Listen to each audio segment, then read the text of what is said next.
No sir. ठीक है, और तहा? सर यही होगा। तो फर्स्ट टर्म के जो सिलेबस हैं उसके हिसाब से हम लोगों ने करा है, और आज जो मैं एक टॉपिक स्टार्ट करना चाह रहा था कि चलो जी मैं कुछ आज नया पढ़ा दूं, उसमें आज जो हमने स्टार्ट करना था वो हमने रखा था टॉपिक, वो है बेटा बिल्स ऑफ एक्सचेंज। बहुत ही अच्छा टॉपिक है, और एक रिक्वेस्ट है आपसे, जो असाइनमेंट पोर्टल पे आपको दिए गए हैं जो टेस्ट है उसको आप दीजिए और असाइनमेंट को कंप्लीट करिए बेटा। तो ये टॉपिक है हमारा बिल्स ऑफ एक्सचेंज। आसान सा टॉपिक है, सबका इन्वॉल्व होना ज़रूरी है, ठीक है। मैं ये चाहूँगा कि भाई जो भी शुरुआत है, फिर से देखिए मैं बात वही कहूँगा कि जब चैप्टर का स्टार्ट होता है तो आपका इन्वॉल्वमेंट ज़्यादा, मतलब एक्टिव होना चाहिए, आप लोग बहुत एक्टिव होने चाहिए, आपको रिप्लाई आने चाहिए, कोई डाउट हो तो उसे क्लियर करते चलेंगे आप लोग। सुन रहे हैं तहा? आप सुन रहे हैं बेटा? आपका रिप्लाई बहुत कम आता है। Yes sir. ठीक है, तो इस चैप्टर में मैं उम्मीद करता हूँ कि आपका जो है, आपके सवाल हो या किसी टाइप के जवाब भी हो, तो कम से कम वो चीज़ें आपके आती रहे, साइलेंट नहीं बैठना है बच्चे। तो स्टार्ट करेंगे आज, वो है हमारा टॉपिक बिल्स ऑफ एक्सचेंज। अब बात क्या होती है कि सर ये बिल्स ऑफ एक्सचेंज है क्या? ठीक है जी, बिल्स ऑफ एक्सचेंज क्या है, इसके बारे में हम लोग जरा बात करेंगे। ठीक है, चलिए जी अभी बात करते हैं। देखिए बेटा, बिल्स ऑफ एक्सचेंज आप ये समझ लीजिए कि एक तरीके का डॉक्यूमेंट का एक्सचेंज है।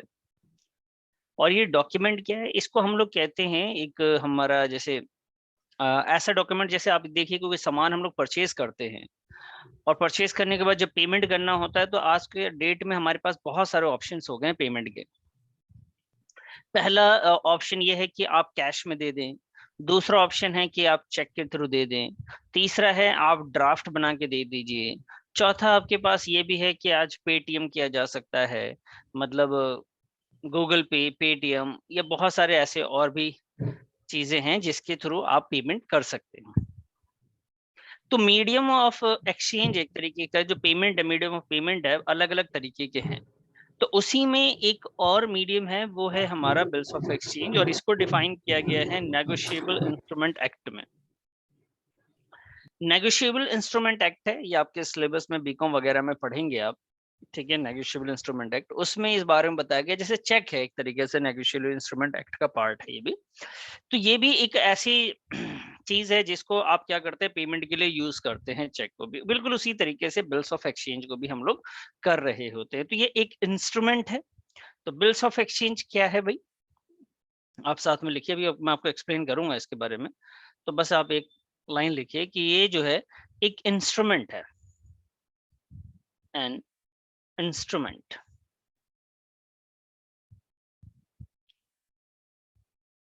Instrument in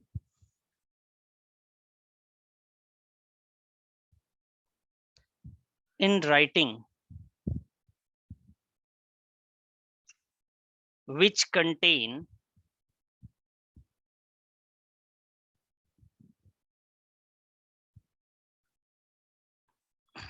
contain an unconditional conditional order।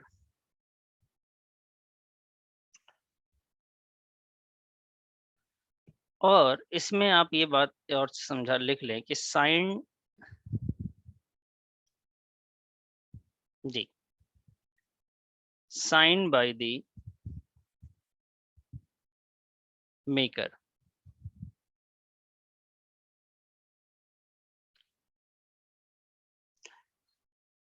और भी बहुत सारी बातें होती है, लेकिन बस इतनी सी अभी आप समझेंगे कि एक इंस्ट्रूमेंट है। इंस्ट्रूमेंट का यहाँ पे मतलब है कि जैसे जिस तरीके से आप चेक को यूज करते थे, जिस तरीके से आप को बोला जाए कि भाई आज आप गूगल पे यूज कर रहे हैं या कुछ और भी इस तरीके की चीजें हैं, तो ये भी इंस्ट्रूमेंट है एक तरीके का पेमेंट का। डेबिट कार्ड है हमारे पास, क्रेडिट कार्ड है हमारे पास, स्वैपिंग मशीन से पेमेंट हो जाती है, बहुत सारे ऐसे मीडियम आ गए हमारे पास जिसके थ्रू हम लोग पेमेंट कर रहे हैं।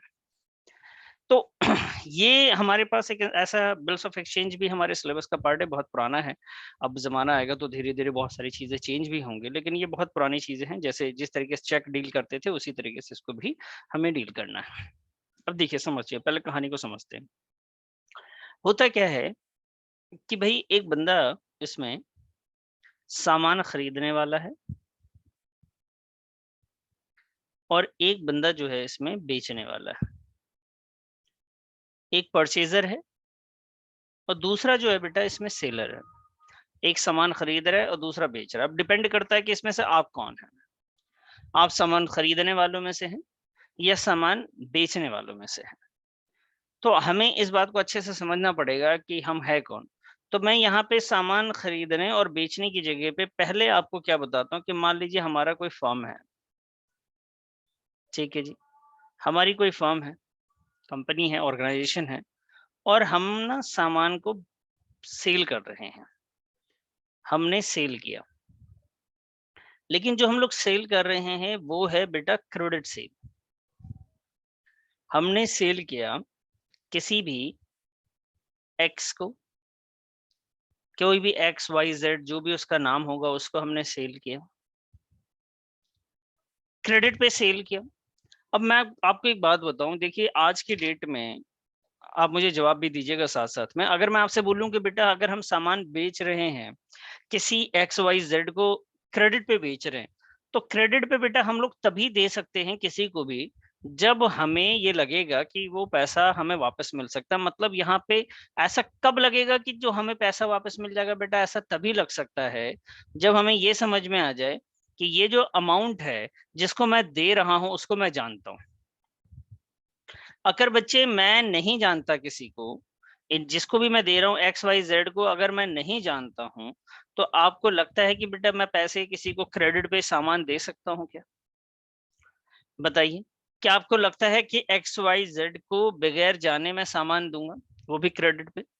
तो अभी आपके पास कितने सारी दुकानें हैं ना, आपके आसपास, घर के आसपास जान पहचान वाले लोग हैं, आप जाते हैं कभी कभी, बोलते हैं अंकल ये दे दीजिए, पैसे मैं आपको शाम में दे जाऊंगा या मामा दे जाएंगे, कुछ इस टाइप से बोल के हम लोग चले आते हैं। लेकिन ऐसा तभी चलता है जब हम लोग, ऐसा हमारे बीच में तभी होता है जब हम लोग एक दूसरे को जानते हैं, जहाँ पे कोई लिखने की कोई जरूरत नहीं है, लिखत पढ़त कहीं पे कुछ नहीं हो रहा होता है। ठीक है, कोई ऐसा नहीं कि कोई गारंटी बोलता कि क्या गारंटी है तुम दोगे, बैठो बात करो पहले इसके बारे में, ऐसा कोई जिक्र हो तो रहा नहीं है तब। तो अब क्या है कि अभी देखिए आप परचेज सेल ना जब बिजनेस में होता है बेटा, तो एक बंदा ना दिल्ली में है और वो ना गुजरात से माल मंगवा रहा है, कैलकाटा से माल मंगवा रहा है, कर्नाटका से माल ला रहा है, कई अलग अलग जगह से सामान लाता है और कई अलग अलग सामान बेचता भी अलग अलग शहरों में है। अब उनसे वो क्या करता है, वो कहता है जी देखिए मैं आपको सामान तो दे दूंगा जी, मैं आपको क्रेडिट में सेल तो कर दूंगा, मुझे कोई प्रॉब्लम नहीं है। अभी हम लोग, हमारे मोहल्ले में आप रहते नहीं, आप तो बहुत दूर रहते हो, तो मेरी जान पहचान का तो दिक्कत है, लेकिन फिर भी मैं आपको दे दूंगा, ले जाओ। आप पेमेंट कितने दिन में करोगे सर? उसने बोला सर 3 महीने में करूंगा, 4 महीने में करूंगा, 5 महीने में करूंगा, कुछ एक लिमिट बताई उसने कि 2-3 महीने में मैं आपको पेमेंट कर दूंगा। हमने बोला जी कोई इशू नहीं है, आप 3 महीने बाद पेमेंट करो। लेकिन मेरा आपके साथ जो ट्रस्ट है वो तभी बिल्ड होगा, लेकिन 3 महीने के बाद की अश्योरेंस दीजिए, आप मुझे पैसे वापस करेंगे? मैंने बोला जी हाँ बिल्कुल मैं पैसे वापस कर दूंगा आपका, आप मेरे पे भरोसा कीजिए। ठीक है, मतलब सामने वाला पार्टी हमें ये सब बातें कह रहा है। तब हमने उसके सामने एक बात रखी कि देखिए भरोसा तो मैं अपने मोहल्ले वाले लोगों का भी नहीं करता, तो मेरा मानना यह है कि आप ऐसा करो, कुछ ना कुछ ऐसा आप दो मुझे, कुछ लिखित हो, कुछ ऐसा हो कि अगर आप पेमेंट भी नहीं करो तो मैं उससे काम चला लूं। बताइए बेटा, आपको मेरी बात समझ में आ रही? मैंने सामने वाले से क्या बोला कि आप कुछ ऐसा भी करो कि अगर आपने पेमेंट भी नहीं किया ना, तो मैं इससे काम चला लूंगा। समझ रहे मेरी बात को? अगर आपने पेमेंट भी नहीं किया ना, तो मैं काम चला लूंगा। क्लियर? ऐसा कह दिया मैंने। अब सामने वाला कहेगा जी मैं ऐसा क्या दूं आपको? तो मैंने बोला जी एक ऐसा एक ना चेक दे दो। आप समझ रहे, चेक में हम लोग ऐसे ही करते थे, आप हमें ऐसा करो एक चेक दे दो सर। और उस चेक पे 3 महीने के बाद का डेट डाल दो। आप साइन करके दे दो, 3 महीने के बाद का डेट डाल दो, आप मुझे पैसे दे देना। अगर आप किसी वर्ष किसी भी वजह से, कोई भी रीजन हो जो जिसकी वजह से आपने मुझे पैसे नहीं दिए, अगर आपने मुझे पैसे नहीं दिए, समझ में आ रही मेरी बात? अगर आपने मुझे पैसे नहीं दिए तो उस चेक को मैं बैंक में सबमिट कर दूंगा और उससे पैसे मुझे मिल जाएंगे। ये मतलब आप मेरे तक नहीं आए तो मैं उसका यूज कर लूंगा। ऐसा अभी जनरली चलता है। चेक वेक हम लोग क्या करते हैं, ठीक है, पोस्ट डेटेड चेक होता है, उस डेट में हम लोग दे देते हैं, ठीक है। बट इस केस में तो ऐसा भी हो सकता है कि हमारे बैंक में पैसा ना हो। बिल्कुल बेटा, इस पे भी नेगोशिएबल इंस्ट्रूमेंट के कानून बहुत सख्त है। उस पे अगर कोई चेक आपका बाउंस हो जाता है और कोई को क्लेम करता है फ्रॉड का कि इसने मुझे चेक दिया और उसका फ्रॉड हो गया है, तो उस पे बहुत बड़ा जुर्माना है। जितनी की वैल्यू का चेक नहीं रहता उससे कई गुना ज्यादा का उस पे जुर्माना लग सकता है। तो ये बहुत ही अच्छा है, ये रूल बहुत अच्छे बनाए गए हैं। तो इसलिए लोग जो है चेक क्लियर करने से पहले या तो बैंक में पैसा रखते हैं, बाउंस हो भी जाता है तो फिर यहाँ पे एक आपस में म्यूचुअल अंडरस्टैंडिंग होती है। सामने वाला कहता है कि सर मैं आपको कल करवा देता हूँ पेमेंट, बैंक में नहीं रहा होगा। लेकिन अगर फ्रॉड करेगा तो 2 मिनट में उसको मतलब साइड में ले जाया जा सकता है, बोला जा सकता है, उस पर केस करा जा सकता है अगर बाउंस हो जाएगा तो, ठीक है।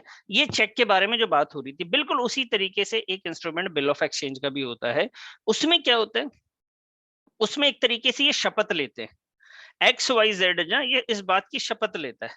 एक इंस्ट्रूमेंट है, एक्स वाई जेड कहता है ठीक है साहब, ऐसा है कि मैं ना आपको पैसे दूंगा, ठीक है जी, चेक तो नहीं दे रहा मैं, क्योंकि भाई बैंक अभी तो पैसे ही नहीं मेरे पास, पैसे होते तो मैं दे देता आपको, मैं आपको दूंगा, आप मुझसे कहीं भी लिखवा लो।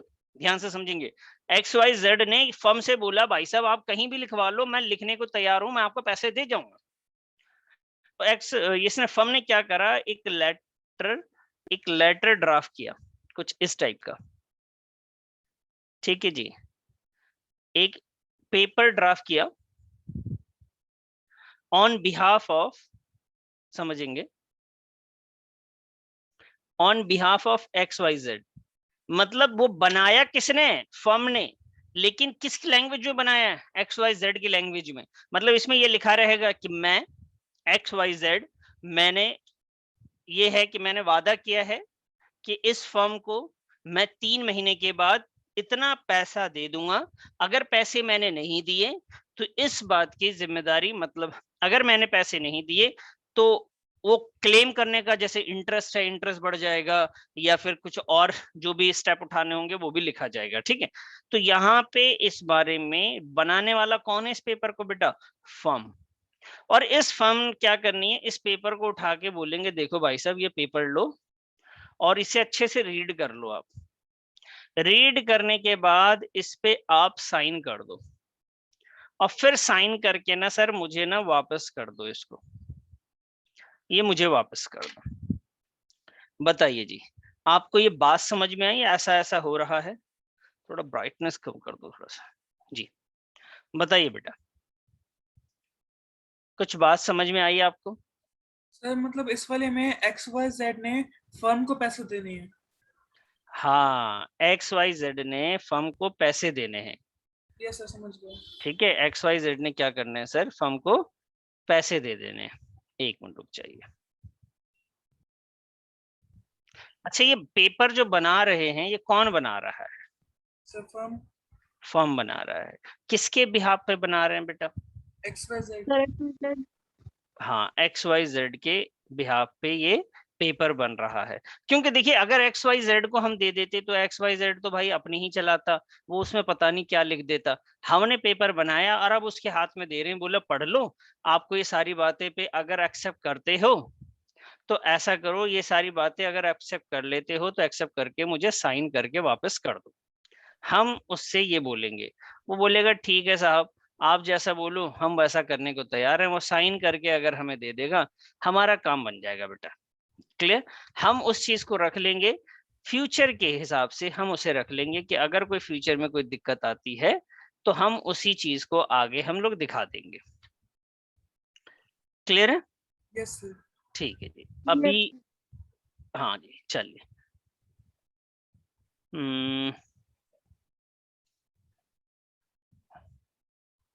एक मिनट बेटा,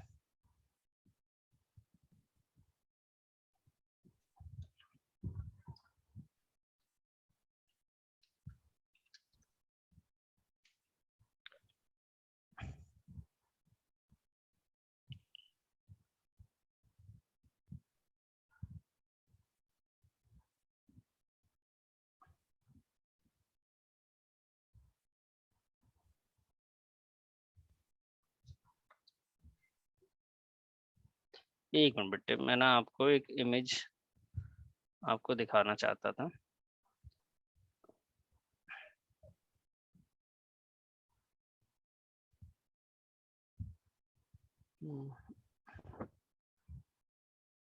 पता नहीं कहाँ जा रही है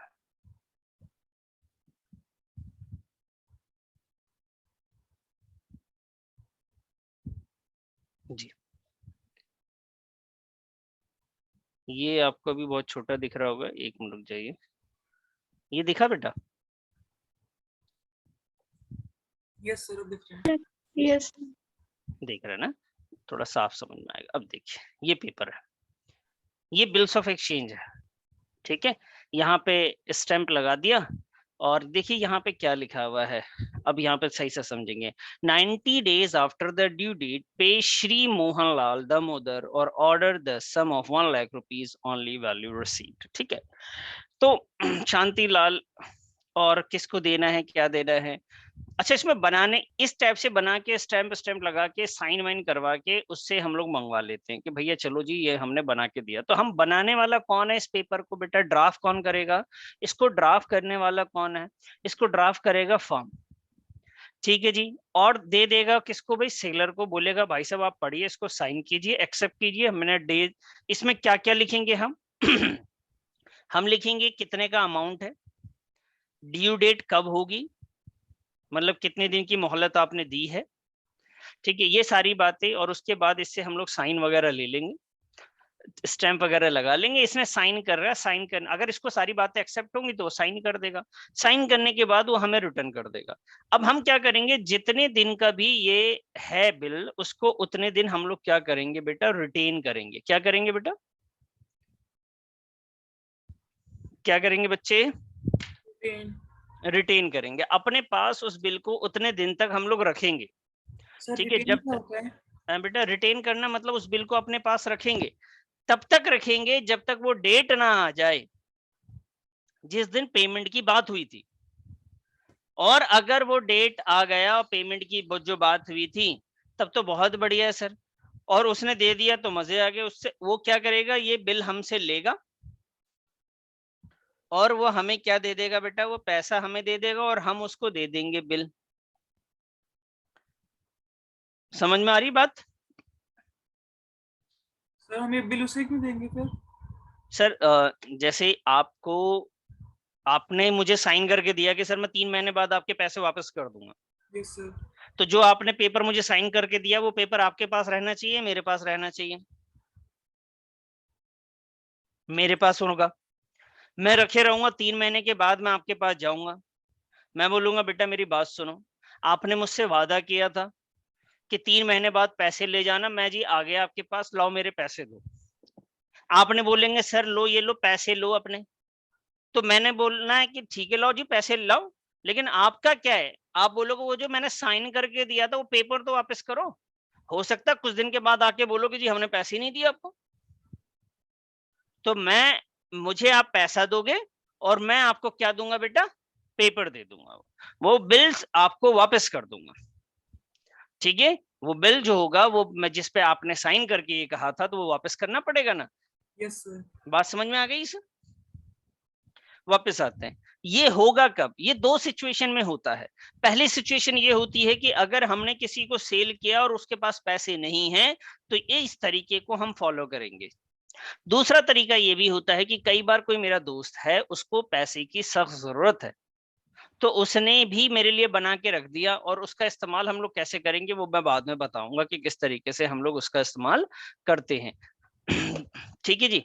तो आपको ये कहानी समझ में आई? हमने पहले सामान बेचा, सामान खरीदने वाले ने हमें क्या करा, एक बिल को साइन करके दिया। उस बिल को बनाया किसने? हमने बनाया।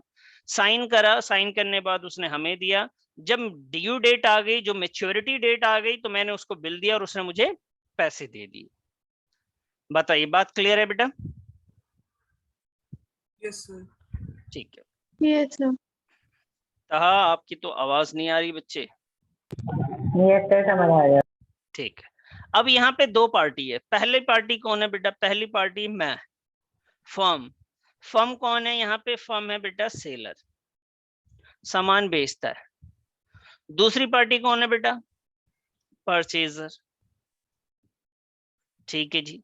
इसने सबसे पहले क्या किया बेटा? सबसे पहले सर इसने क्रेडिट में सेल किया। बताओ बच्चे, इसने पहले क्या किया? सबसे पहले इसने, इसका क्या स्टेप था? इसने क्या किया? बताओ बताओ। क्रेडिट में सेल। ना ना ना, इसने तो सेल किया था। इसने क्या किया था? Sir purchase. क्रेडिट में इसने परचेज किया। वेरी गुड बेटा, ये कॉन्सेप्ट की क्लास है। अगर कॉन्सेप्ट आपका मिस हो गया बहुत दिक्कत हो जाएगी, ध्यान से रखिएगा। दूसरी बात, सेल करने के बाद इसने एक बिल को ड्रॉ किया, एक बिल बनाया, बिल ड्रॉ किया, और बिल ड्रॉ करने के बाद इसको भेज दिया इसने बिल को। इस बंदे ने क्या किया? उस बिल को अच्छे से पढ़ने के बाद क्या किया बेटा? उसको एक्सेप्ट कर लिया। एक्सेप्ट कैसे करेंगे? जैसे ही इसने साइन कर दिया, इसका मतलब उसने उस बिल को क्या करा है? एक्सेप्ट कर लिया है। जैसे ही साइन हुआ है बेटा, इसका मतलब है वो बिल को इसने क्या किया है? एक्सेप्ट कर लिया है। बताइए, बात समझ में आ गई? Yes sir. अच्छा सर। सर दूसरी बात, पहली बात कि सामान बेचा, इसने खरीदा, इसने बिल बनाया, इसने बिल को एक्सेप्ट किया। बिल एक्सेप्ट करने के बाद इसने बिल को वापस इसके पास भेजा। एक्सेप्ट करने के बाद अपने पास नहीं रखा इसने, इसको बिल दे दिया। थर्ड पॉइंट, इसको बिल रिसीव हो गया। इसको बिल क्या हुआ बेटा? रिसीव्ड हुआ। इस बिल को हम लोग बोलते हैं एक्सेप्टेंस। इसने रिसीव कर लिया, इसको एक्सेप्टेंस रिसीव हो गया। एक्सेप्टेंस इसने रिसीव किया है, जो उसने एक्सेप्ट किया तो उसने रिसीव किया। तीन बात, रिसीव करने के बाद इसने अपने बिल को अपने पास रखा, और जैसे ही ड्यू डेट आ गई, जैसे ही कोई मैच्योरिटी डेट आ गई, 3 महीने का बात हुआ था, तो 3 महीने जैसे गुजर गए तो इसने क्या करा? इस बिल को इसके पास भेज दिया, बिल को इसको दिया और इसने इसको पैसे दिए। तो ऑन मैच्योरिटी, ध्यान से समझेंगे, ऑन मैच्योरिटी, जब मैच्योरिटी आ गई तो इसने बिल को ऑनर्ड कर दिया। बिल इसने क्या करा बेटा? ऑनर्ड करा। सर ऑनर्ड मतलब कि बिल ले लिया और उसके पैसे दे दिए, उसको कहते हैं कि बिल को ऑनर्ड कर दिया। और सर बिल डिसऑनर्ड मतलब हमने बोला जी पैसे है ही नहीं, समझ गए? पैसे नहीं है ये कह देना, इसका मतलब बिल डिसऑनर हो गया।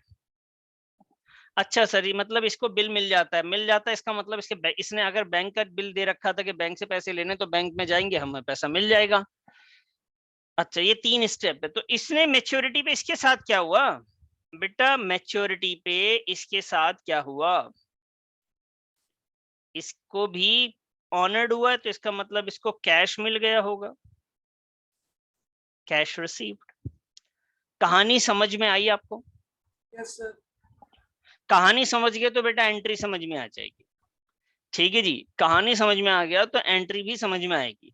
अब देखिए, जर्नल एंट्रीज हमारे एग्जाम में होता है। वो कहते हैं कि मान लीजिए आप अकाउंटेंट सेलर के हैं तो कौन कौन सी एंट्रीज करेंगे आप, और अगर आप अकाउंटेंट परचेजर के हैं तो बताइए कौन कौन सी एंट्रीज आप करेंगे। सेलर के हैं तो यही एंट्रीज होगी, परचेजर के हैं तो आप यही एंट्री करोगे। लेकिन इसमें इस बात का ख्याल रखना है कि सेलर जब सेल करेगा तो क्रेडिट सेल की तो एंट्री करेगा। Very good. बिल बनाने की एंट्रीज नहीं होती है, क्योंकि ये कोई फाइनेंशियल ट्रांजैक्शन थोड़ी ना है। मैंने कोई पेपर बनाया, क्या ये फाइनेंशियल ट्रांजैक्शन है? No sir. तो बेटा फाइनेंशियल अगर ट्रांजैक्शन नहीं है तो इसकी कोई भी जर्नल एंट्री नहीं होगी। Okay sir. लेकिन बिल को एक्सेप्ट करना फाइनेंशियल ट्रांजैक्शन होता है। मतलब सर हमने किसी चीज पे साइन कर दिया तो हम लायबल हो गए उस चीज के कि मुझे पैसे देने हैं, तो इसने तो परचेज करने की एंट्री करनी है, बिल को एक्सेप्ट करने की एंट्री करेगा ये। लेकिन जैसे ही बिल एक्सेप्ट होगा और इसके पास आएगा, बिल रिसीव होगा, तो ये बिल रिसीव करने की एंट्री करेगा। बिल रिसीव करके ये अपने पास रखा रहेगा। जब मैच्योरिटी डेट होगी तो इसको पैसे मिल जाएंगे और इसके पास बिल चला जाएगा और इसको पैसे देने पड़ेंगे। बताइए बेटा, ये कहानी आपको समझ में आए तो मैं एंट्रीज भी आपको समझा दूंगा। कहानी आपको समझ में आना चाहिए, यही कॉन्सेप्ट है। नहीं आया तो मैं फिर से समझा सकता हूँ, लेकिन आप कहानी के बारे में बताएंगे पहले कि इसमें दो बंदे हैं, एक सेलर है और एक परचेजर है। एक ही बंदा है वो है जो सेल कर रहा है, तो उसने क्रेडिट में सेल किया, फिर एक बिल बनाया, बिल को उसने फिर बाद में रिसीव किया उससे साइन करवा के। फिर क्या हुआ भाई, फिर एक्सेप्टेंस, बिल रिसीव हुआ, फिर मैच्योरिटी पे इसको पैसे मिल गए। इसके साथ ये सिचुएशन आई, इसके साथ ये तीन ही सिचुएशन इसमें भी है, तीन सिचुएशन इसमें भी आ रही है। बस एक बिल ड्रॉ करने की है, लेकिन उसकी कोई जर्नल एंट्री तो होती ही नहीं है। बोलिए बच्चे, आप मुझे बताइए तो मैं आगे बढ़ूं। मैं आपको समझा चुका हूँ, क्लियर है? Yes sir. Yes sir. ठीक है, तो आइए बेटा, अब इसमें पार्टी के बारे में फिर से बात करें। तो जो बेटा बिल बनाता है ना, उसे हम लोग बिल्स ऑफ एक्सचेंज में कहते हैं। जो बिल ड्रॉ करता है, ड्रॉ कर रहा है, जो बंदा बिल को ड्रॉ करता है उसे हम लोग कहते हैं ड्रॉअर। क्या कहते हैं बेटा? ड्रॉअर। जो बिल को ड्रॉ करता है उसको हम लोग क्या कहते हैं? मैं इसको काट देता हूँ, एक मिनट के। एक को कहते हैं हम लोग ड्रॉअर। दूसरा बंदा कौन होता है बेटा? वो होता है ड्रॉई। ड्रॉई कौन कहलाता है? जो बायर था ना, बायर, वो ड्रॉई था। और जो सेलर था ना, वो ड्रॉअर है। बताइए, ये बात समझ में आ गई आपको? यस। ड्रॉअर और ड्रॉई क्लियर है? तो in the books of drawer, in the books of drawer, इसका मतलब कि अगर हम सेलर के अकाउंटेंट होते in the books of drawer, तो क्या जर्नल एंट्री करते?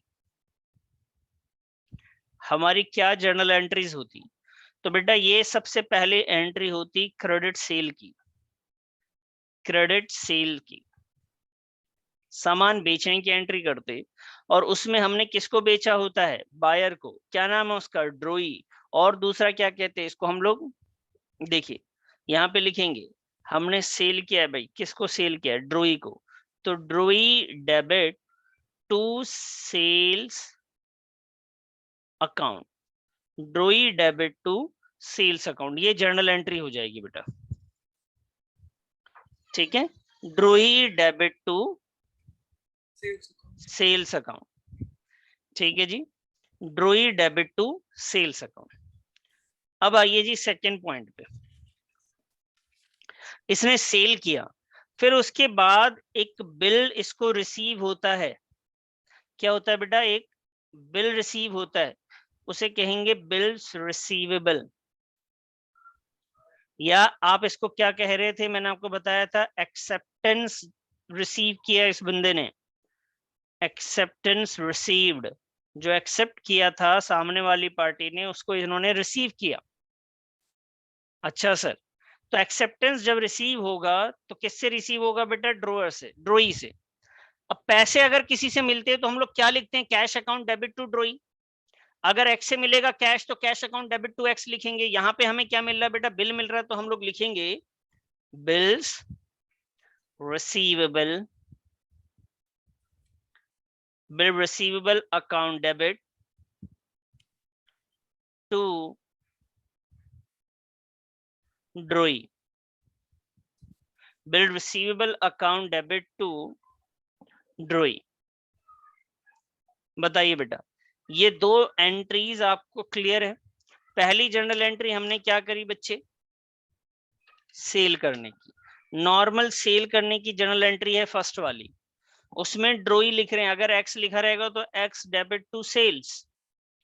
दूसरी एंट्री में एक्सेप्टेंस रिसीव हो रहा है बच्चा, एक्सेप्टेंस रिसीव हो रहा है, तो bill receivable account debit to ड्रॉई।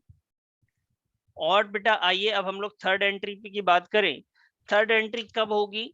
Sir third entry में क्या होगा, ये जब बिल मिलेगा तो हम अपने पास रखेंगे और फिर कोई मैच्योरिटी डेट आएगी इसकी, ऑन मैच्योरिटी, जो डेट इसमें लिखा गया होगा उसके हिसाब से ऑन मैच्योरिटी, ठीक है। ऑन मैच्योरिटी ये बिल जो है ना बेटा ऑनर्ड हो जाएगा। बिल क्या होगा, ये ऑनर्ड हो जाएगा। मतलब ऑनर्ड का है कि सर जो टाइम है, जो डेट दिया गया था उस डेट पे हमें पैसे मिल जाएंगे। अगर पैसे मिल जाएंगे बेटा तो हम लिखेंगे cash account debit to bills receivable account, cash account debit to bills receivable account. समझ में आई बात? जब बिल ऑनर्ड होगा तब हमारी एंट्री क्या होगी, cash account debit to bill receivable account. ठीक है। यस देखिए अल्टीमेटली क्या, इन तीनों एंट्रीज की अगर मैं बात करूं, इन तीनों को अगर हम देख लें तो ध्यान से देखिएगा, ये तीन एंट्री अलग अलग डेट पे हो रही है। पहला हमने सेल किया, फिर हमें बिल मिल गया और फिर हमें मैच्योरिटी पे जाके पैसे मिल गए। तीनों अलग अलग डेट पे सारी बातें हो रही हैं। सेल जब किया, बिल रिसीव करने में 2-3 दिन का गैप हो भी सकता है कि सेम डे मिल जाए और 2-3 दिन के बाद भी मिले। उसके बाद मैच्योरिटी के लिए तो महीनों का भी फर्क हो सकता है। तो तीनों अलग अलग बात है, लेकिन अल्टीमेटली क्या होता है भाई, पैसे तो एंड में मिल जाते हैं हमें सामान बेचने के। तो आप सही से देखो, ड्रॉई यहाँ डेबिट हुआ था, बाद में यही ड्रॉई क्रेडिट हो गया, तो ये ड्रॉई डेबिट, ये ड्रॉई क्रेडिट, खत्म हो गई एंट्री। फिर ये बिल रिसीवल डेबिट, ये बिल रिसीवल क्रेडिट, ये भी खत्म हो गया। तो फाइनल अगर आप देखते हैं 3 महीने के बाद इस सामान को बेचने की जो एंट्री बन के बाहर आती है वो है cash account debit to sales account. ये एंट्री बाहर निकल के आई बेटा 3 महीने के ड्यूरेशन में। 3 महीने का बिल था अगर, तो 3 महीने के ड्यूरेशन में ये जर्नल एंट्री हमारे सामने बाहर आई। ठीक है। लेकिन यह है कि इंस्टॉलमेंट जिस तरीके से हमने ट्रांजेक्शन्स किए हैं उसी हिसाब से ये होके आया है।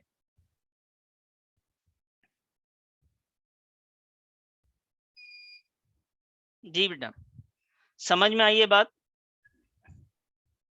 Yes yes sir. देखिए लाइट चली गई है यहाँ पे, तो आप ऐसे ही काम चला लें अभी।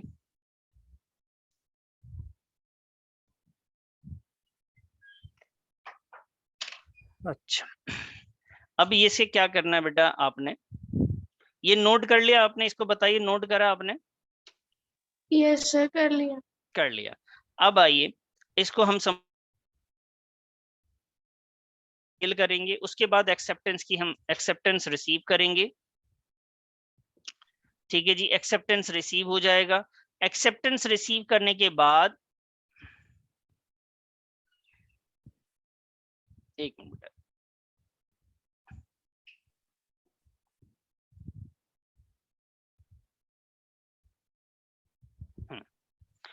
एक्सेप्टेंस जब रिसीव करेंगे तो एक्सेप्टेंस के रिसीव करने के बाद ये मैच्योरिटी के डेट के लिए हम लोग वेट करेंगे, और वो जब डेट आ जाएगा तो उसके बाद हम लोग उसमें क्या करेंगे बेटा, उसको हम लोग पेमेंट कर देंगे। बताइए, बात बहुत अच्छे से क्लियर होनी चाहिए, आपको क्लियर है या नहीं है?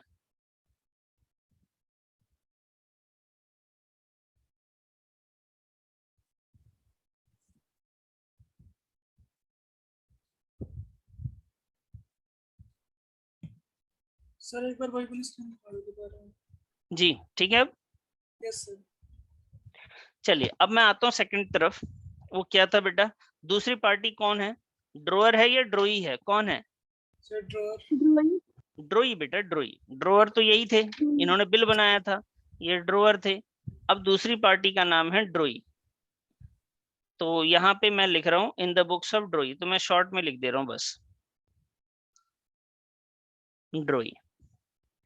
इन द बुक्स ऑफ ड्रोई आप पूरा लिखिएगा, आप चाहें तो सामने सामने एंट्री करें या नीचे कर लीजिएगा, कोई प्रॉब्लम नहीं है। मैं यहाँ कर रहा हूँ कि आपको जल्दी अच्छे से समझा सकूं। तो सर इसने क्रेडिट सेल किया, तो इसने क्या किया, इसने क्रेडिट परचेज किया, इसने क्रेडिट परचेज किया। तो सर बहुत सिंपल सी बात है, परचेज जब भी करेंगे तो हम लिखते हैं परचेजेस अकाउंट डेबिट। क्या लिखेंगे बेटा, परचेजेस अकाउंट डेबिट। और जिससे भी हमने परचेज किया, जो भी हमारी पार्टी है जिससे हमने परचेज किया है, परचेजेस अकाउंट डेबिट टू नाम लिखेंगे, किससे परचेज किया आपने, तो आप यहाँ पे नेम गिवन है तो बहुत अच्छी बात है, और नहीं है तब आप लिखेंगे ड्रॉअर से परचेज किया हमने। बात क्लियर है? ये परचेज की एंट्री समझ में आई है बेटा आपको? Yes sir. यस ठीक। तो पहले परचेज हुआ, फिर सेकेंड एंट्री में जो इनको बिल मिला था, कौन सा बिल था? ये बिल था पे करने के लिए, बिल्स पेएबल एक्सेप्टेड। इनको बोला गया कि आप बिल को एक्सेप्ट करिए, और इनके एक्सेप्ट करने का क्या तरीका था भाई? अपने अपने तरीके। पेपर वर्क में कोई भी अगर कोई वादे किए जा रहे हैं पेपर वर्क से, तो वो साइन करके ही एक्सेप्टेंस होती है उसकी। ठीक है जी। तो इसमें क्या होगा, ये जो ड्रॉअर है, जो क्रेडिट है बेटा, उसको हम डेबिट कर देंगे। Drawer debit to bills payable account. Bills payable account, वो जो डॉक्यूमेंट था ना बेटा, इसके लिए बिल रिसीवेबल कहलाता है, और वही सेम डॉक्यूमेंट ना बच्चे इनके लिए बिल्स पेबल कहलाता है। इसके लिए बिल रिसीवेबल कहलाता है, और इसके लिए क्या कहलाता है जी? बिल्स पेबल कहलाता है। अच्छा सर, फिर आते हैं मैच्योरिटी का टाइम आ जाता है। ऑन मैच्योरिटी,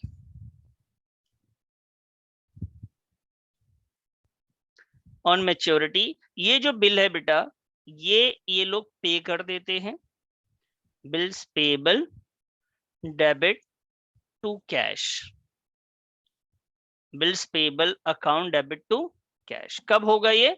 मैच्योरिटी डेट पे होगा बेटा। कब होगा बेटा? ये मैच्योरिटी डेट पे होगा। अच्छा सर, बात समझ में आई आपको अच्छे से? कोई डाउट है तो मुझसे पूछिए। क्लियर है। क्लियर है। तो ये दो बुक्स ऑफ अकाउंट्स, जब भी आपके सामने क्वेश्चन आएगा बेटा, तो उसमें दो बुक्स ऑफ अकाउंट्स के बारे में ही जिक्र होगा। वो बोलेंगे कि आप ये एज्यूम करके एंट्री करिए कि आप ड्रॉअर है, in the books of drawer आप एंट्री करिए। कई बार आएगा कि इन द बुक्स ऑफ ड्रॉई आप जर्नल एंट्रीज करके दिखाइए। तो ठीक है, जब ड्रॉअर की बात आएगी तो आपको इस बात का ख्याल रखना है, ड्रॉई की बात ड्रॉई के हिसाब से जब आप करेंगे तो ये एंट्रीज आपको करनी पड़ेंगी। जो ड्रॉअर के लिए बिल रिसीवेबल है बेटा, वही चीज ड्रॉई के लिए बिल्स पेबल है। ठीक है, क्लियर है? कोई प्रॉब्लम तो नहीं है यहां तक में? क्लियर है। क्लियर है। ठीक है बच्चे। अब सवाल ये है कि सर, मान लेते हैं कि पैसे नहीं मिले। ऐसा भी हो सकता है कि सर पैसे अगर ना मिले तब क्या किया जाएगा? बेटा अगर पैसे नहीं मिलेंगे तो सबसे पहले ऐसे को कहेंगे क्या? क्या कहेंगे? आपको इस बात का ख्याल रखना है कि उसको हम लोग कहने वाले क्या हैं, कि सर अगर पैसे नहीं मिलेंगे तो उसे हम लोग क्या कहेंगे?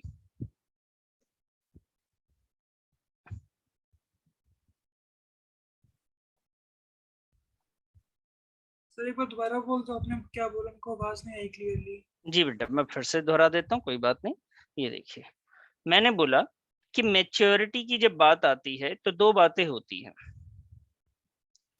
मैच्योरिटी की जब बात आती है बेटा, तो दो चीजें होती हैं मैच्योरिटी के साथ। या तो बिल जो है वो बिल ऑनर्ड होगा,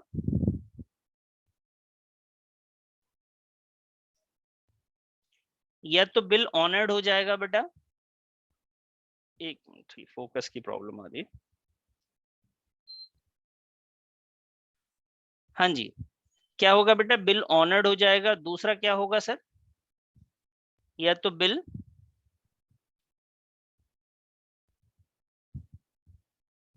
डिसऑनर्ड होगा। ठीक है जी, समझ में आई बात? या मैच्योरिटी पे क्या होगा? एक तो बिल ऑनर्ड हो सकता है, और क्या पॉसिबिलिटी है दूसरी? बिल डिसऑनर भी तो हो सकता है सर। ऑनर का मतलब है कि या तो पैसे हमें मिल जाएंगे, ऑनर्ड मतलब है बिल के जो भी थे वो पैसे हमने दे दिए। अगर मैं ड्रॉई हूं तो मैं बोलूंगा मैंने पैसे चुका दिए, और मैं ड्रॉअर हूं तो वो बोलूंगा कि मुझे पैसे मिल गए। वहीं पे अगर वो डिसऑनर होता है तो मैं कहूंगा कि जी जो बिल हमें रिसीव हो रहा था, बिल रिसीवेबल, अगर मैं ड्रॉअर हूं तो मैं बोलूंगा बिल रिसीवेबल के पैसे हमें नहीं मिले। ठीक है, अगर मैं ड्रॉई हूं तो मैं बोलूंगा बिल्स पेबल हमारा डिसऑनर हो गया। समझ में आई बात? क्लियर है? ये दोनों बातें समझ में आई कि जब मैच्योरिटी होगा तो दो बातें हो सकती हैं। Yes sir. कोई प्रॉब्लम तो नहीं इसमें? No sir. No sir. ठीक है sir.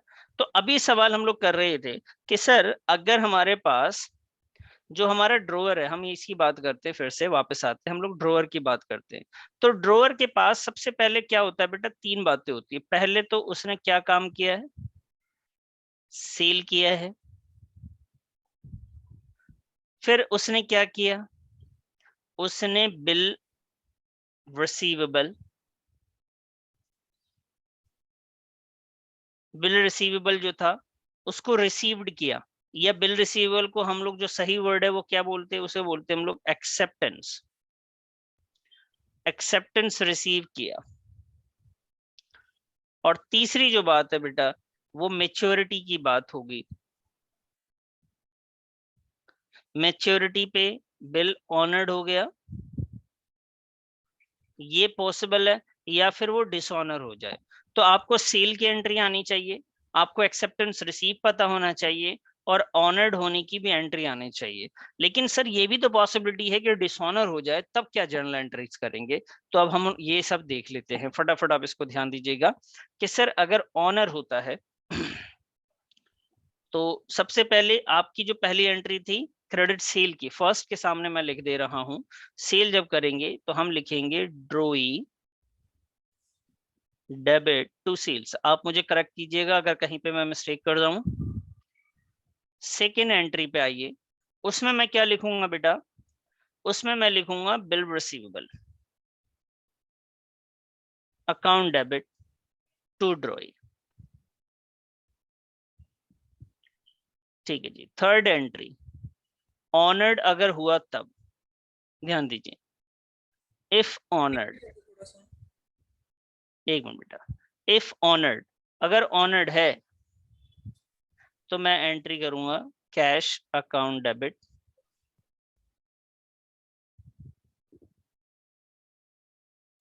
To bill receivable account. If dishonoured,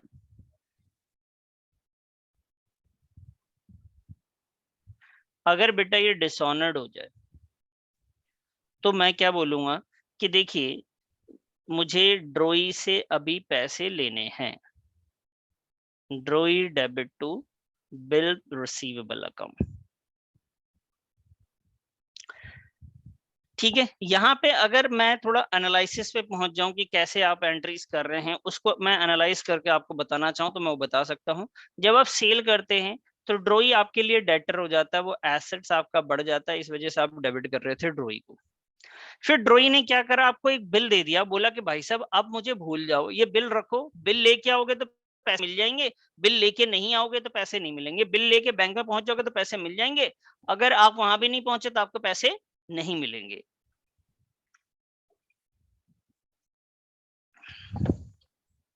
तो ये बिल रिसीवेबल क्या था, ये ड्रॉई जो एसेट्स था, यहाँ पे ये एसेट्स मेरा कम हो गया तो मैंने क्रेडिट कर दिया। अब बिल रिसीवेबल एक नया एसेट्स मेरे पास आया तो मैंने उसे डेबिट कर दिया। अगर ऑनर्ड हो गया तो मेरे पास कैश आया जो कि एसेट्स है, वो डेबिट कर देंगे, और मुझे बिल अपने पास से देना पड़ा। मेरे पास जो एसेट्स के नाम पे बिल रखा हुआ था वो मैंने दिया, और वहां से मैंने क्या ले लिया बेटा, एसेट्स ले लिया। तो ये मेरा एक एसेट था, वो जो कि मेरा एसेट्स कम हुआ तो क्रेडिट हो गया। ठीक है जी। अब आते हैं, बात होती है डिसऑनर। सर डिसऑनर होगा तब क्या होगा? तो आप ध्यान दो, अगर डिसऑनर होगा तो ऑब्वियस सी बात है ये लाइन तो होगी नहीं ना, ये ऑनर्ड वाली लाइन नहीं होगी। अभी हमारे पास बिल हमारे पास है, ड्रॉई मेरा खत्म हो चुका है बेटा, ड्रॉई डेबिट हुआ था, ड्रॉई क्रेडिट है, खत्म हो चुका है, तो बिल मेरे पास है, मैं बिल लेके खड़ा हूं, पैसे का इंतजार कर रहा हूं, पैसा नहीं आया। बिल में डेट लिखी हुई है, वो बिल अब किसी काम का नहीं रह गया, वो 3 तारीख की डेट थी, 3 तारीख खत्म हो गई, पैसे नहीं आए, तो मैं क्या करूंगा, मैं समझूंगा मेरा तो एसेट्स कम हो गया। अब मैं किससे फिर से वापस मांगूंगा, मैं भाई देख ऐसा है जो बिल तो अब किसी काम का रहा नहीं, तुमने तो पैसे दिए नहीं, तो ऐसा करो अब तुम मुझे पैसे दोगे, फिर से ये मेरा एसेट्स बन जाता है, ड्रॉई मेरे लिए दोबारा एसेट्स बन जाता है। ठीक है जी। तो इस एनालिसिस के साथ हमने ये जर्नल एंट्रीज कर ली। बताइए बेटा, क्लियर है? Yes sir. ये कोई प्रॉब्लम तो नहीं, कोई सवाल है आपका यहाँ पे तो पूछ ले मुझसे आप। ठीक है जी। अब यहाँ पे क्या होता है कि जो भी डेट, जो भी वादे किए जाते हैं, पैसे देने के जितने भी वादे किए जाएंगे, उस वादे में एक बात का ख्याल ये रखा जाता है कि उसमें ना एक डेट थोड़ा सा एक्स्ट्रा एक्सटेंड करके दिया जाता है। जो मेच्योरिटी डेट होती है उसमें 3 दिन और एक्स्ट्रा बढ़ा देते हैं, जो जैसे जो भी मैच्योरिटी डेट आई थी आपकी, उसमें 3 डेज एक्स्ट्रा दिया जाता है पैसे कलेक्शन के। इस 3 डेज को हम लोग कहते हैं ग्रेस पीरियड। 3 दिन का ग्रेस पीरियड होता है, ठीक है जी। अब ये ग्रेस पीरियड हमें मिल जाता है। अब इस बात का बहुत अच्छे से ख्याल रखना है कि देखिए ये बिल की बात होगी, या बिल में हमें बहुत ध्यान रखना होता है। जैसे कि एग्जांपल के तौर पे मैंने कोई बिल आपको दिया, ठीक है, मैंने कोई बिल दिया आपको, ठीक है, चेतना को मान लीजिए मैंने एक बिल देता हूँ, और वो बिल जो है मैं दे रहा हूँ आज बना के दे रहा हूँ, 3 महीने के बाद का डेट है, 3 महीने के बाद है, 3 महीने के बाद वो मेरे पास आएंगे पैसे लेने के लिए। तो आज अगर बेटा आज की डेट क्या है, आज हमारी डेट है 13 अक्टूबर, ठीक है जी। 13 अक्टूबर को एक बिल बनाया, और वो बिल जो है 3 मंथ्स का है, 3 महीने का है। तो बेटा इसका ड्यू डेट आपने बताना है, इसका ड्यू डेट बताना। मैं एंट्री नहीं करवा रहा, अभी सिर्फ डेट की बात करता हूँ। अगर मैं इसके ड्यू डेट की बात करूं तो 13 अक्टूबर के 3 महीने कब कंप्लीट हो जाएंगे? आप मुझे हेल्प करेंगे इसमें?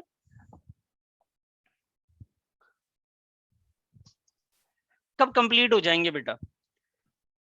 13 अक्टूबर है, यस सर। ठीक है जी। अगर मैंने आज के डेट को काउंट कर लिया, क्यों? अगर मैं आज के डेट को काउंट करूंगा तो आप ध्यान से समझेंगे, अगर मैं आज के डेट को काउंट करूंगा तो क्या होगा बेटा, ये 12 अक्टूबर हो जाएगा, पहला महीना, एक महीना। ओ 12 नवंबर, 12 नवंबर। यस 13 से स्टार्ट होगा, 12 खत्म होगा ना, एक दिन पहले फिनिश हो जाता है बेटा। Yes sir.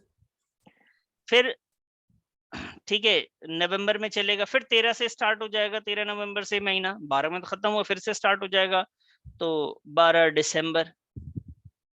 तो इसकी डेट मैं यहाँ पे लिखना चाहूंगा, 13 अक्टूबर में आपने स्टार्ट किया था,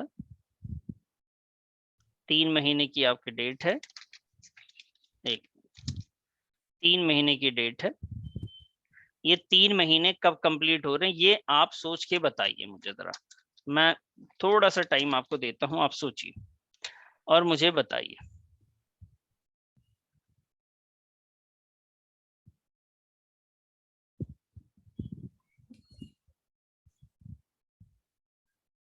सब 12 जनवरी को। 12 जनवरी को, अच्छा जी।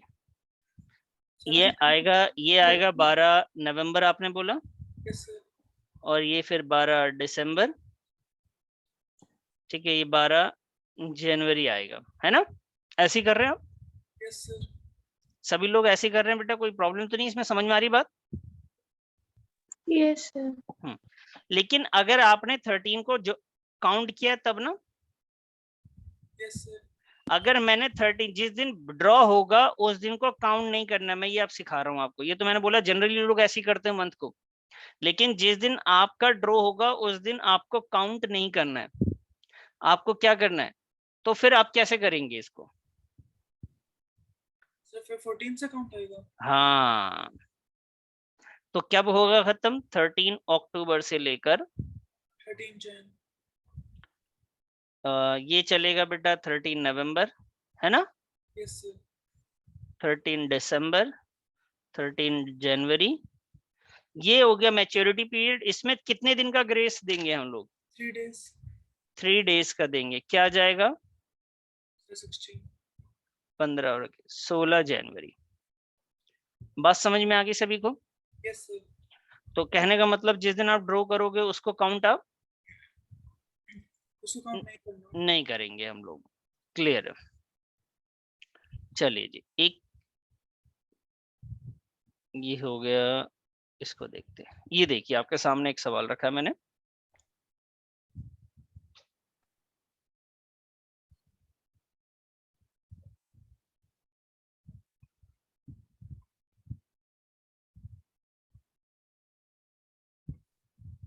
चलिए ये क्वेश्चन है आपके बुक का, तो ये आपको करना है। अभी इसमें क्या आपको समझना है, जो मेन चीज है, पहली चीज की ये जो मंथ की बात होगी, कहाँ गया, एक मिनट जी, थोड़ा सा मैं जगह ले लेता हूँ।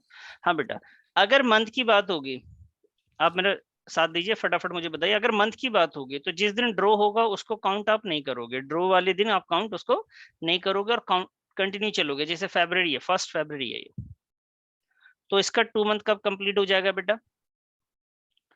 फरवरी के बाद क्या आएगा? 1 मार्च आएगा। 1 मार्च के बाद क्या आ जाएगा? 1 अप्रैल आएगा। बेटा ये अगर 1 आ रहा है तो इसका मतलब पहले दिन को काउंट नहीं किया आपने, 2 से स्टार्ट किया होगा, तब जाके ये 1 पे जाके गिर रहा है ये मंथ। सही बोल रहा हूँ ना मैं? Yes sir. अब 1 अप्रैल आया, 1 अप्रैल में आपने कितने दिन का जोड़ दिया? आपने 3 दिन का ग्रेस पीरियड ऐड कर दिया। ठीक है जी? Yes sir. तो क्या हो जाएगा इसका, बताएं जरा। 4 अप्रैल। 4 अप्रैल इसका आंसर आ जाएगा। ये तो मंथ में आपको हमेशा ऐसे ही करना है। बस ध्यान रखना है कि कुछ डेट का, जैसे आपको याद रखना है, जैसे 26 जनवरी अगर आ रही है, ठीक है, तो आप 26 जनवरी नहीं लेंगे, एक दिन पहले का ले लेंगे आप। 15 अगस्त है तो 14 अगस्त ले लेंगे। जनवरी में 26 है तो 25 का आप लेंगे। जो हॉलीडे पब्लिक हॉलीडे है तो उससे एक दिन पहले आप मानेंगे कि उसका ड्यू डेट है। ठीक है, सारा कैलकुलेशन के बाद अगर कोई डेट ऐसी आ जाती है तो फेब में जैसे डेज कम होते हैं तो उससे कोई फर्क नहीं पड़ेगा? मंथ में कोई फर्क नहीं पड़ता। जैसे मंथली रेंट होता है, लोगों के घर के रेंट होते हैं, तो 9 तारीख को है तो अगले महीने 9 तारीख को देना पड़ता है उनको। वो यस थोड़ी ना कि भाई 31 ज्यादा था तो आप पहले दोगे आप मुझे। ठीक है, यस। ऐसा नहीं होता। डेज के हिसाब से चलेगा, तब आपको इसको ध्यान से काउंट करना है। तो ये मंथ वाले में दिक्कत नहीं है, वो लास्ट में आप देखेंगे। डेज वाले में जो है ना, उसमें आपको ऐसा करना पड़ेगा, आपको ये सोचना पड़ेगा कि डेज में जब भी आएगा तो आप ऐसा करेंगे। जैसे 15 जुलाई है और उसको 30 डेज के लिए आपको टाइम दिया गया है। ठीक है, तो जुलाई में आप चेक कर लीजिए कितने दिन होते हैं और फिर उसको काउंट कीजिए कि जुलाई में कितने दिन जाएंगे। ठीक है, 30 डेज कब कंप्लीट होगा जुलाई वाला? तो 31 का जुलाई होता है बेटा, 31 का जुलाई होता है और हमने बिल बनाया है 15 को, उसको छोड़ दो और उसके बाद काउंट करो। 31 माइनस का 15, 6 2 16 दिन तो इधर हो गए और मुझे टोटल लेने हैं 30 दिन। तो 16 इधर हो गए, 14 तारीख और ले लूंगा मैं। तो जुलाई में 16 दिन जुलाई का खत्म हो जाएगा। जुलाई के बाद क्या आएगा? अगस्त का 14 आ जाएगा ये। अब 14 के बाद मैं 3 दिन ऐड कर दूंगा तो ये क्या हो जाएगा? 17 अगस्त आ जाएगा। बात समझ में आ रही है आपको? ये यस सर। इसको छोटा करता हूँ थोड़ा और। ये देखिए, मुझे पता था कि इस मंथ में 31 दिन होते हैं, उसमें से 15 मैंने माइनस कर दिया क्योंकि 15 तारीख तक तो मुझे काउंट ही नहीं करना था। तो आगे के जुलाई में टोटल 16 दिन है, मुझे 30 दिन का ड्यू डेट दिया गया है। तो जुलाई खत्म हो जाने के बाद 14 दिन अगस्त का, जैसे 14 तारीख आएगा मेरा 30 दिन कंप्लीट हो जाएगा। उसमें 3 दिन का एक्स्ट्रा पीरियड दूंगा और उसके बाद 17 अगस्त को मेरा मेच्योरिटी ड्यू डेट आ जाएगा। मैं बोलूंगा लाओ जी मेरे पैसे दे दो। ये बात समझ में आ गई आपको? Yes sir. Yes sir months तो चेंज हो सकते हैं कि भैया कोई 2 महीने का, कोई 3 महीने का, बट वो जो 3 डेज है वो फिक्स रहेंगे? हाँ वो फिक्स रहेंगे, वो ग्रेस पीरियड आपको दे दिया गया है। ठीक है, बाकी बाकी मंथ आपके चेंज होते रहेंगे। क्लियर है ये सब? कोई प्रॉब्लम तो नहीं? इस क्वेश्चन को आप कर लीजिएगा, इसका स्क्रीनशॉट लेना चाहे तो ले लीजिए, बुक में होगा आपके फर्स्ट क्वेश्चन ही है। Okay sir. ठीक है, सर ये तो 18th चैप्टर है ना? चैप्टर आपका कौन सा है ये? सर 18th ही है।